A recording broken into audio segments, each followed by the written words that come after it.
যে আমি ডাব্বু হয়ে গেছি। ডাব্বু ছাড়া এখন বানাবো সবার বাব্বু। আমি আর কি করে যাচ্ছি।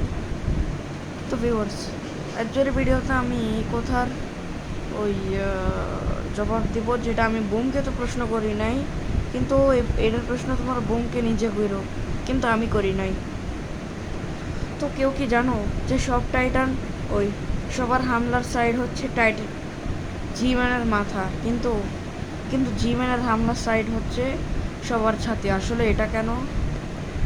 তো তো জি তো বুম জি ম্যানকে বলছিল যে যে তোমার যে তুমি কখনো টাইটান্সদের মাথার মধ্যে হামলা করবে না, নাহলে তো ওরা তাড়াতাড়ি মরে যাবে।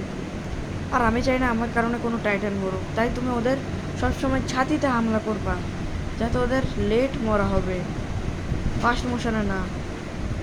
এবং তোমাকে আমি সিস্টেম প্রুফ করে দিব না যেটার মধ্যে তোমার জিত হবে। সো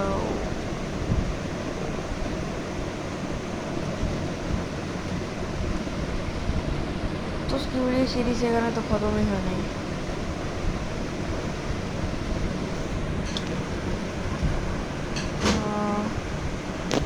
তো বোমপুর আজকে ভিডিও ইউনিভার্সে এভাবে এজন্য বানাইছে যে এর মধ্যে সবাই পালাইতে পারে।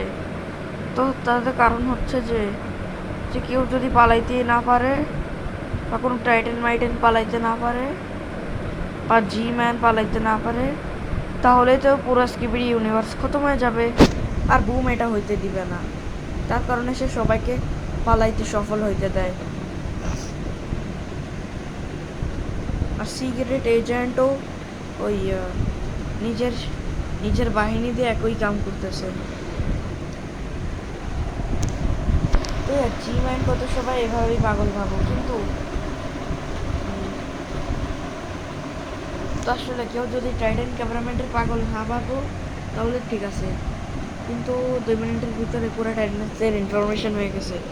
তাড়াতাড়ি সাবস্ক্রাইব করো, সাবস্ক্রাইব ছাড়া আমার ভিডিওসের দুনিয়া চলে না, তাই সাবস্ক্রাইব করে দাও। অন্য ভিডিওতে দেখা হচ্ছি, গুড বাই। আর আমার টাব্বু মাথাটাতে কেউ শেয়ার করো না, নাইলে সবাই আমার হাসবো।